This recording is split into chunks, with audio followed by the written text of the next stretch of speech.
السلام علیکم ورحمۃ اللہ وبرکاتہ۔ میں ہوں فاطمہ شہنزے۔ آج میں آپ کو بتاؤں گی ایک ملاح کے بارے میں، مطلب ایک کشتی چلانے والے کے بارے میں۔ ایک سبق آموز واقعہ۔ ایک جگہ مختلف جزیرے تھے، ان میں سے ایک جزیرے پر آبادی تھی، لہٰذا لوگ جانے کے لیے کسی ملاح یعنی کشتی چلانے والے کے ساتھ اس کی کشتی میں بیٹھ کر دوسرے جزیرے پر جایا کرتے تھے۔ ایک دن ان لوگوں کے دل میں شرارت پیدا ہوئی۔ انہوں نے کہا، ہم اس ملاح کو ذرا چھیڑیں تو صحیح۔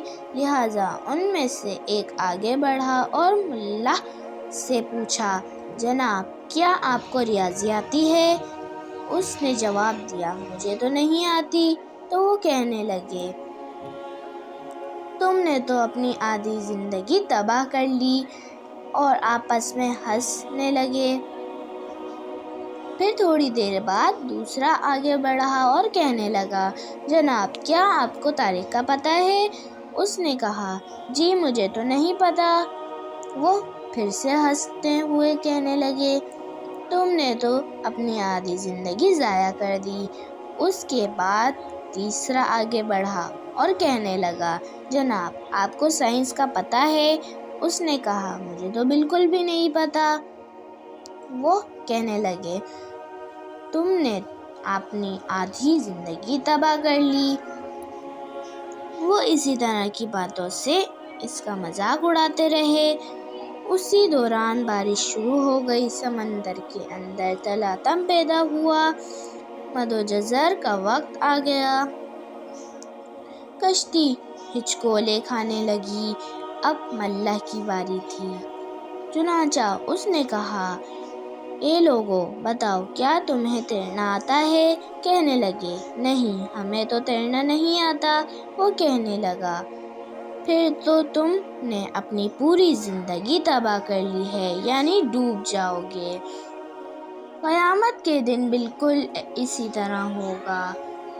روز محشر میں جا کر اگر پتہ چلا کہ ہم نے تو اپنی پوری زندگی تباہ کر لی تھی تو سوچیں کہ وہاں جا کر کیا بنے گا۔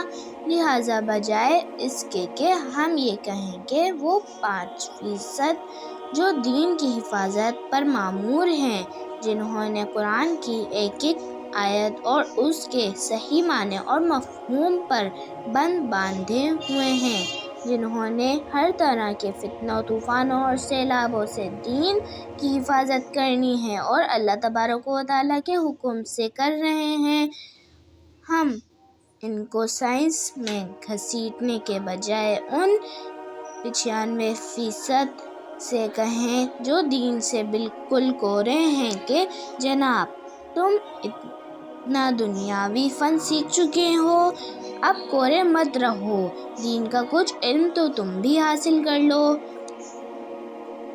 قیامت کے میدان میں پچھتانے سے بچنے کے لیے ہم پر لازم ہے کہ اللہ تعالیٰ کا دین سیکھیں اور اس پر عمل کریں۔ اور دوسری خاص بات اس واقعے سے یہ معلوم ہوتی ہے کہ اس دنیا کا نظام اللہ تبارک و تعالیٰ نے اسی طرح جاری رکھا ہوا ہے کہ کاموں کو انسانوں پر تقسیم کر دیا ہے۔ جیسے ہم سارے ڈاکٹروں سے نہیں کہہ سکتے کہ سبزی کا ٹھیلا لگاؤ، اسی طرح لوگوں کو جو بہت کم تعداد دین کا علم سیکھنے، سکھانے اور پھیلانے میں لگی ہوئی ہیں، ان لوگوں کو ان کی اس مبارک مصروفیت سے ہٹا کر کسی اور مصروفیت میں یا کسی اور فن کی تحصیل میں لگوانا بالکل بے ڈھنگی بات ہے۔ اگر آپ کو ہماری انفارمیشن اچھی لگی ہو تو لائک، سبسکرائب اینڈ شیئر۔